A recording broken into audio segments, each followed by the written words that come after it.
Star Wars: Dark Forces.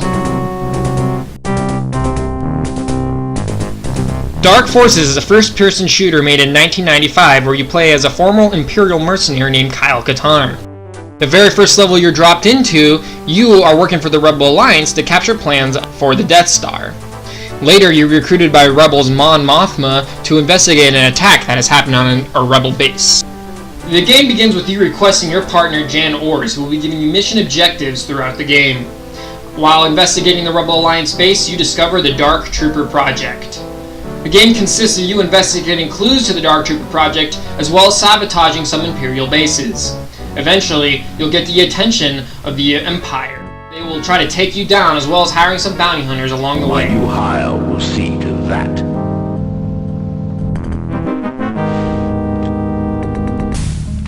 But everything comes to an head when you verse Dark Trooper Project leader General Mock in the final showdown. It's been a long time since I've challenged a man to battle. The game consisted of 3D and 2D assets. What enticed me to play this game is when I was a child, there used to be those screensavers where you'd run around through those mazes. Well, that was basically this game, except I get a gun to shoot people with. The textures in the game were very simple, but they were very fitting into the Star Wars universe, and made the game very immersive despite being of age. Player models looked excellent and taken straight out from the movie. However, sometimes the 2D graphics of the characters left us from fun moments. As far as the music goes overall, I would say there was nothing too special. However, what bit music you did hear seemed to be quite enjoyable and fit rightly well within the Star Wars universe, and honestly, it got stuck in my head all day. As well as with the music, you also have a very important aspect to a Star Wars game, which is the sounds of blasters and grenades and other creatures that are around you. And I would say from this game, those are spot on. It was very exciting when you hear other characters call you a rebel scum, and it sounded like they were truly stormtroopers. You there, stop where you are. You're not authorized. As well as the voices when you hit crucial moments in the storyline, you would hear Kyle and Jan's Ors converse, and it was exciting to hear so when you do, because you knew something was happening. And decoding. Beautiful, Kyle. Now get that data tape and hightail your mercenary hide back to the landing pad. I can't stay out here too long before Imperial security takes notice.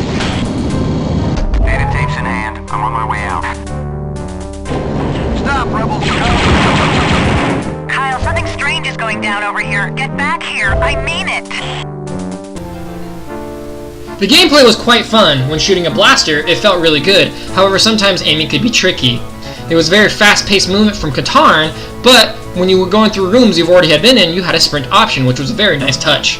There was plenty of weapon selections to choose from between blasters, explosives, and even using your fists in combat. However, some instructions were unclear, and a lot of times I would be stuck on a level when all I needed to do was find a button that was hidden in a corner.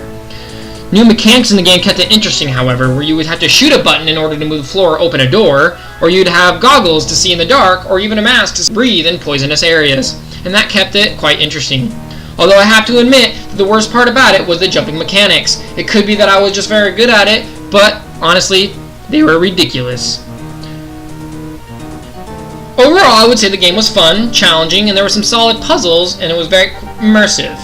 However, some of the negatives I'd have to say with these games is sometimes the puzzle solving was quite slow, not because of your character's progress, but because it would take forever for the elevator to show up, or a platform to move over to you. As well as sometimes you were running around in circles for an entire 20 minutes of a time, not knowing what button to push or what door to go through in order to get to the end of the mission.